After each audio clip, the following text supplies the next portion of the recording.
for senior NHS managers to outsource the management, disposal or development of their real estate holdings to professional real estate experts who are in a position to combine professional expertise with local experience.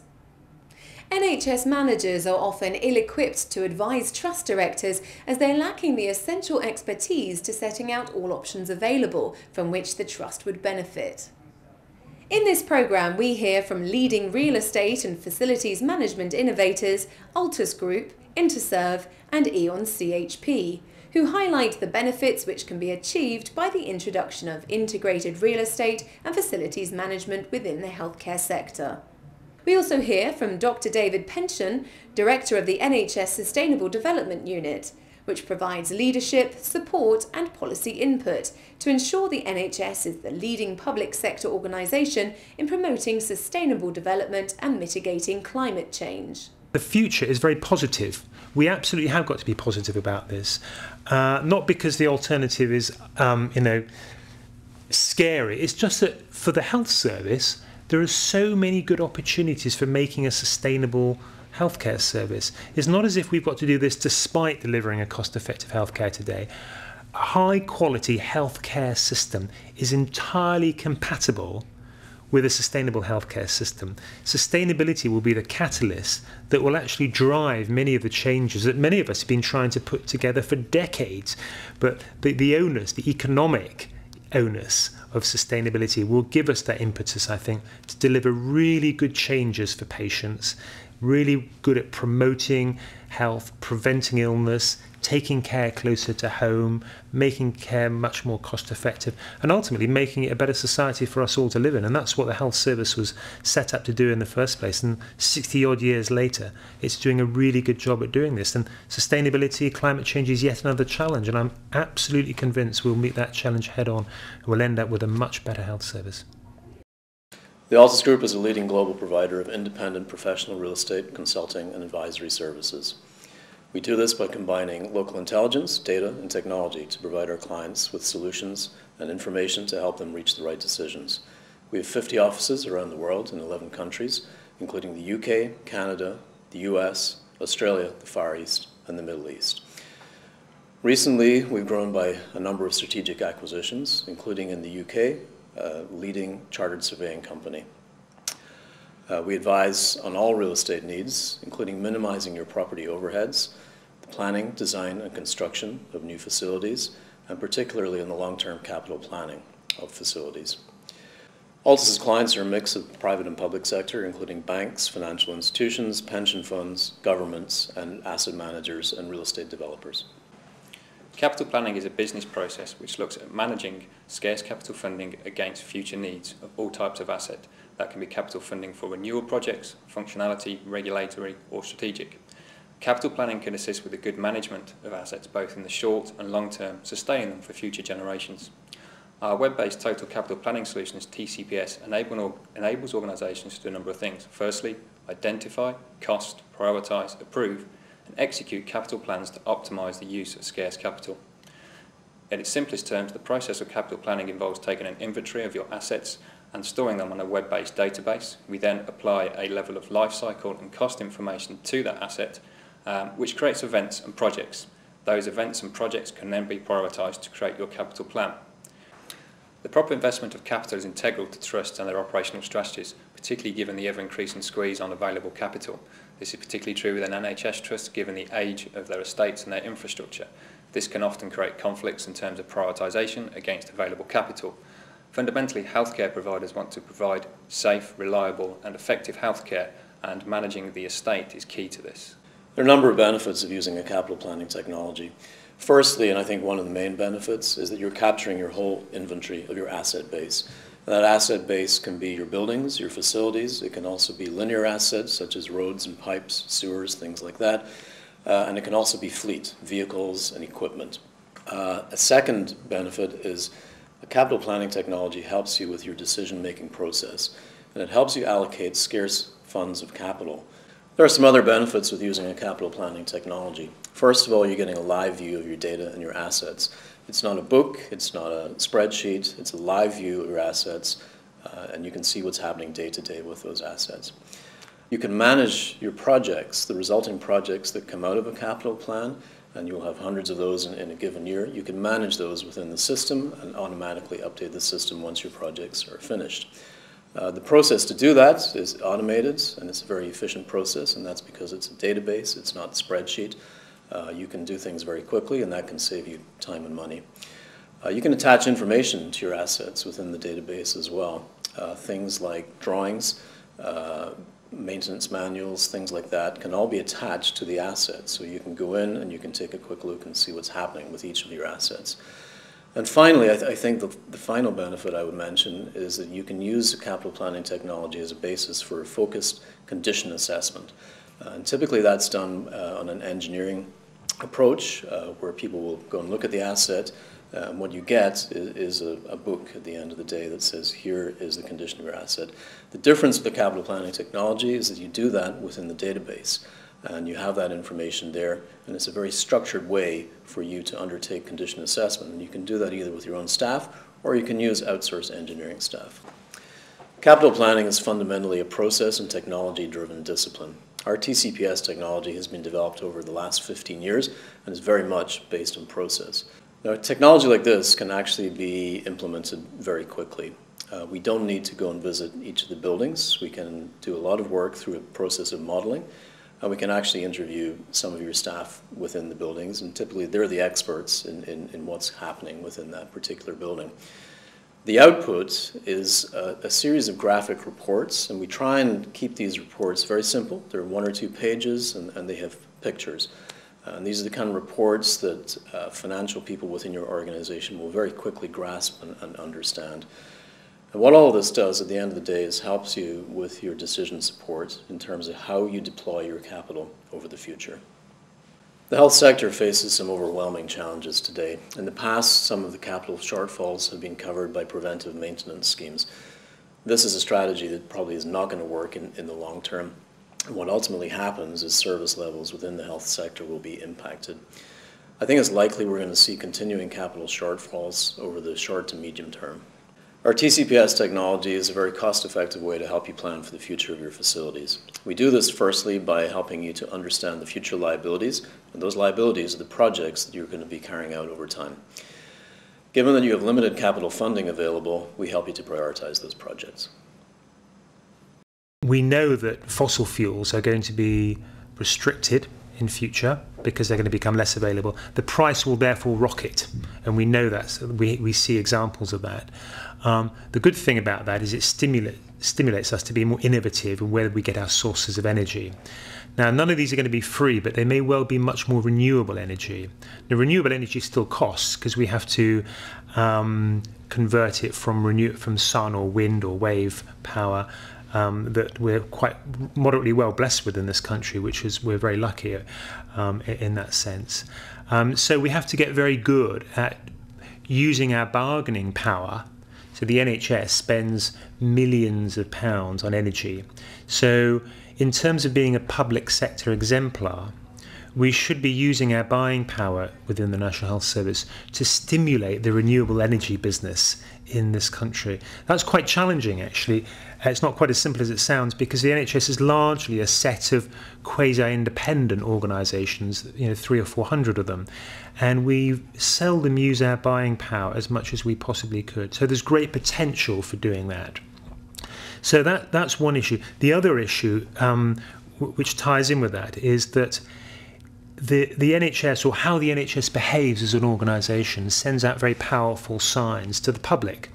So when, for instance, many years ago, when it was first established that tobacco was harmful, smoking was bad for your health, it was when doctors stopped smoking, the public in general started thinking, oh, maybe smoking is bad for your health. Maybe these doctors know something we don't. So it's important for people like doctors and organisations like the NHS to set not only an example, but a visible example. So when the NHS starts visibly using renewable energy as a business case, because it's cheaper to do it, it's better to do it, then that not only has the immediate benefit of contributing to the UK's renewable energy business, but the public say, oh, maybe we should be doing that. If it's good enough for the NHS, it's good enough for me. So there are a number of there are multiple ways in which the NHS can promote this sort of sustainable future. Interserve is a large support services company. We provide our clients with asset and facility related services in the private and public sectors. We work from business case, design, construction and management of facilities through to the assessment of carbon performance. Interserve uniquely offers our clients some joined-up services, and our depth and breadth of expertise across the building's life cycle enables Interserve to provide market-leading solutions. This approach enables our clients to maximise the effectiveness of their organisational resources and meet the challenging environments we all face in this new decade.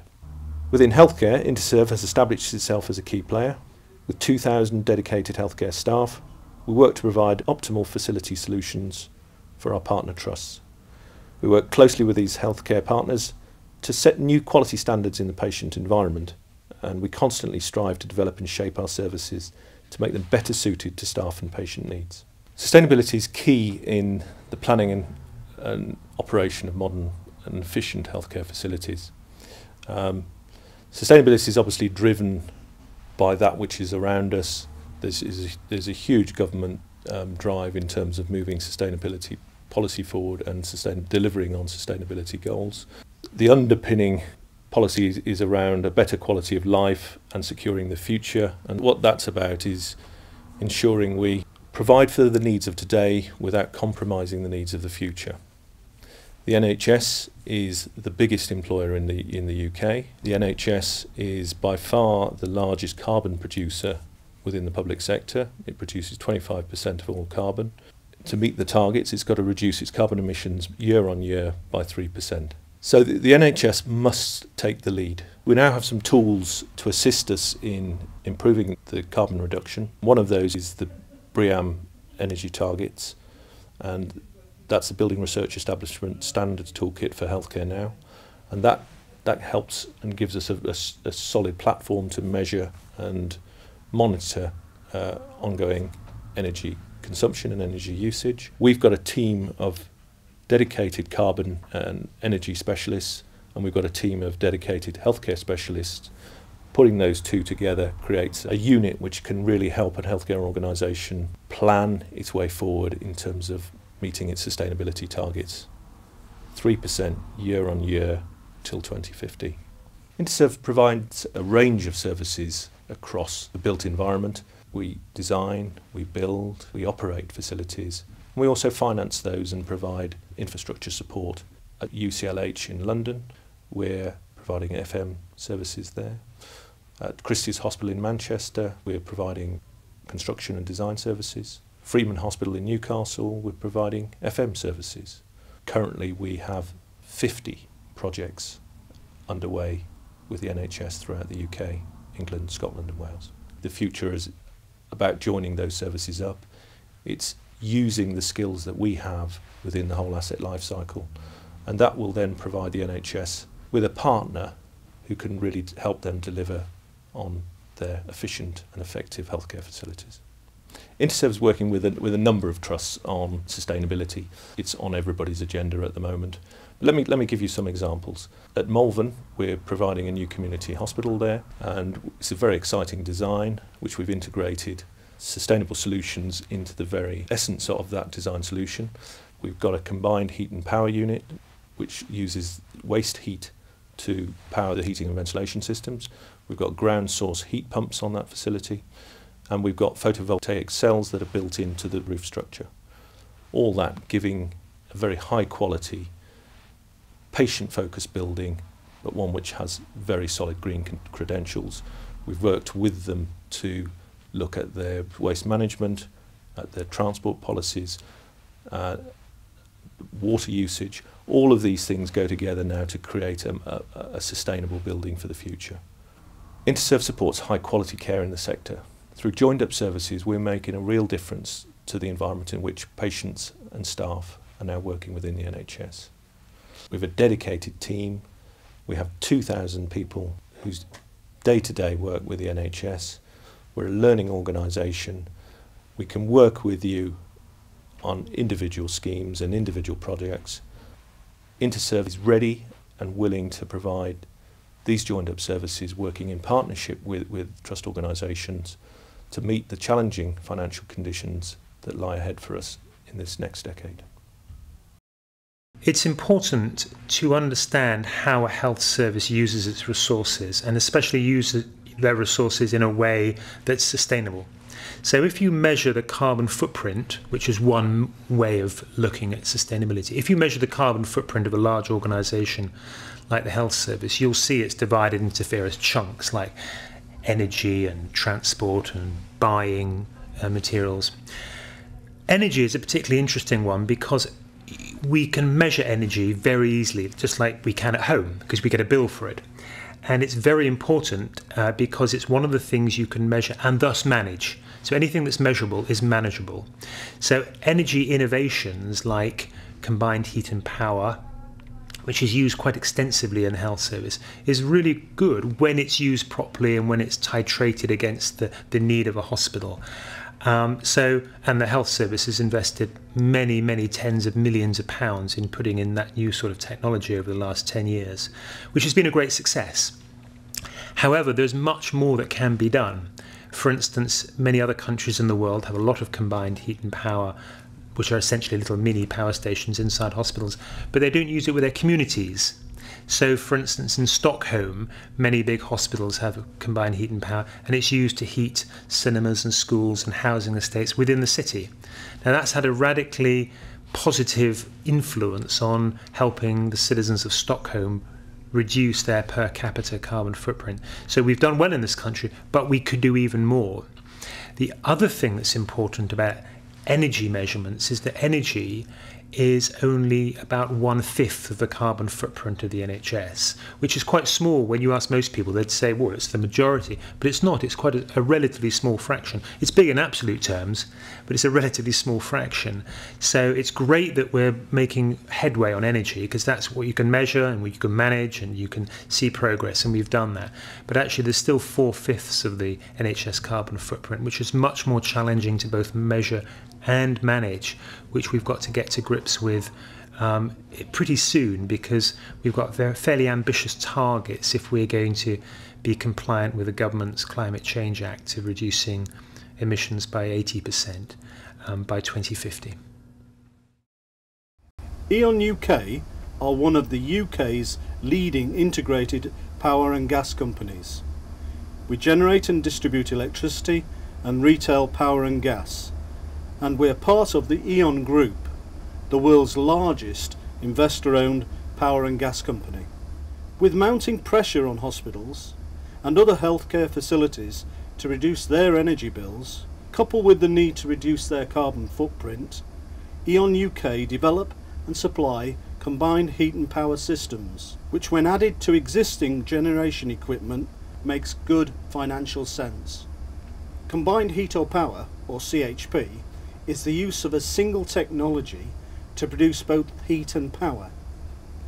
Conventional generation tends not to be able to do that from one piece of equipment, and its conversion of energy is not as efficient as CHP.